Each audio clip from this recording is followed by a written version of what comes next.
But first, all new at 6 in a fight over cannabis going to court this week. Companies demanding answers about Georgia's stalled medical marijuana industry. In 2015, former Governor Nathan Deal signed a bill legalizing cannabis oil for people with chronic illnesses. Fast forward 7 years, nowhere in the state patients can go buy that oil. CBS 46 investigative reporter Rachel Polanski digs into the lawsuit that's taking center stage tomorrow. Rachel. After a state-appointed commission selected 6 companies to produce cannabis oil in Georgia, they were met with protests and this lawsuit from the companies who were not selected. And amid an already slow rollout, this will likely mean even more delays for thousands of patients. Behind this smile is a heartbreaking battle. He's been through a lot. Jagger Kott suffers from a rare neurological disorder called Lee's disease. So he's nonverbal, never spoken in his life. He cannot hold his head up, he cannot walk, he's 100% handicapped.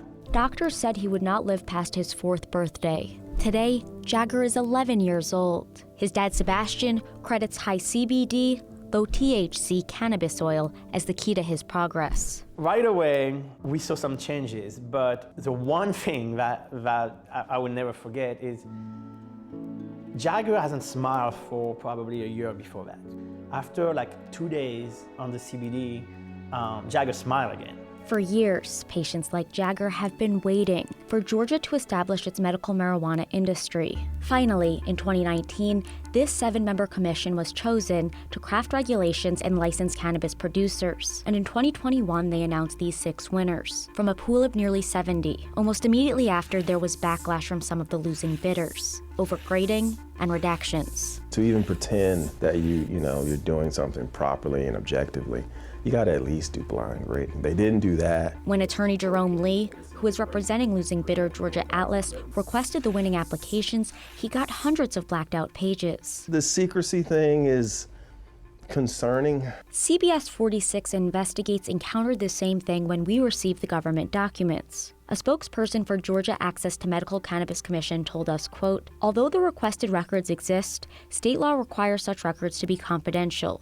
and not be subject to the Georgia Open Records Act. Nearly 24 losing companies have since filed protests. And Georgia Atlas's lawsuit calls the bidding process, quote, lacking in transparency, objectivity, and fairness. They also allege backroom deals, pointing to winning bidder Botanical Sciences, which does not have an operational website yet, but does have on its board of directors former U.S. Congressman and one-time marijuana opponent Tom Price. Their allegations also insinuate that winning bidder Trulieve improperly donated to Morehouse School of Medicine, the alma mater of Cannabis Commission Chairman Dr. Christopher Edwards. It's either generosity with strange timing or it's something else. Both Trulieve and Morehouse School of Medicine deny these allegations, with Trulieve telling us the partnership was, quote, not announced until after the deadline for the application had passed. Meanwhile, medical marijuana licenses cannot be finalized until protests are resolved. And of course, all of this will take time. I'm still hopeful we're gonna get it, but it's just taking forever. Happy birthday. Time that Jagger and thousands of other patients